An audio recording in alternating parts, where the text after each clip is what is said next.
Hi, this is Sarah from Fallen Timbers. I am coming to you here from my house, working from home, just like a lot of your teachers are too. I'm here to talk to you about the plant life cycle. And many of you are learning about this in your school year. And so I put together some activities that you can do outside with some different parts of the plant life cycle. But we're going to review it first in this quick video so that you can see those different parts and how they're all connected. So our plant life cycle starts out over here, step number 1, with a seed. So the seed is the part of the plant that can grow into a new plant. And I know you've all seen seeds, different kinds of seeds outside or inside your fruits and vegetables that you eat. And you can find different kinds of seeds. One of the activities that I have for you is a seed scavenger hunt.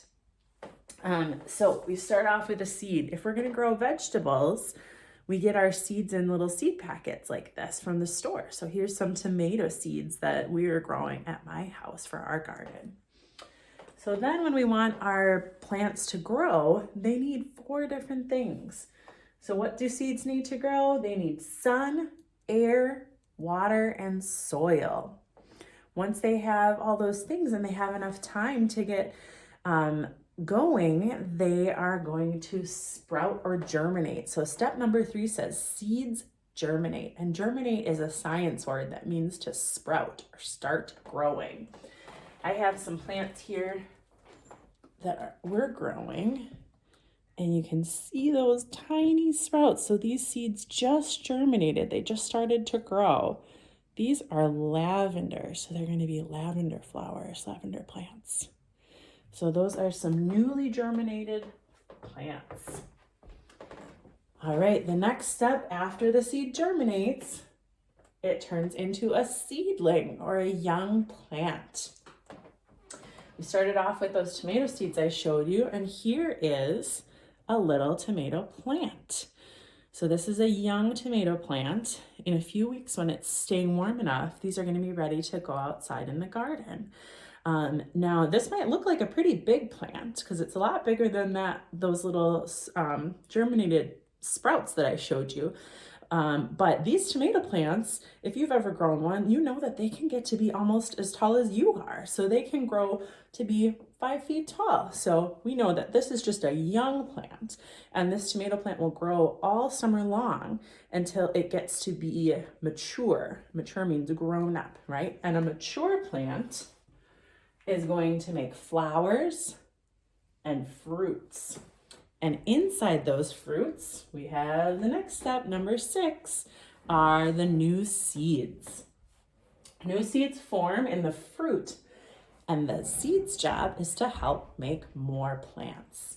So we have our back to seeds, and then after that, the plant has done its job. So it will die and decompose. Decompose means rot and turn back into soil. So it breaks down back into soil. And then we're back to seed, back to our start of our cycle again. So we've gone through the whole cycle. You've seen the different parts.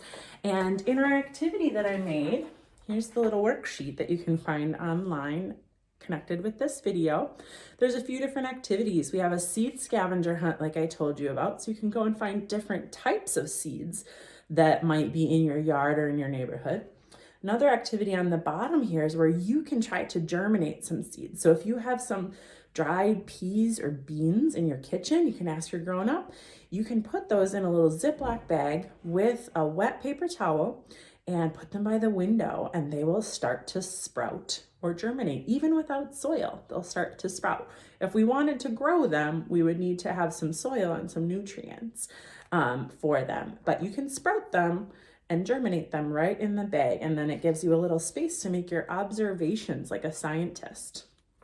On the back side of the worksheet, there's another activity, and here you get to look at different seeds inside different fruits and vegetables. So you can see what kind of fruits and vegetables you have at your house, and you can, with your grown-up, you can cut them open and then explore what the different seeds look like and what size they are, and make some observations in this data table here. And there's some more questions for you to make sure you're thinking about all the things we're learning.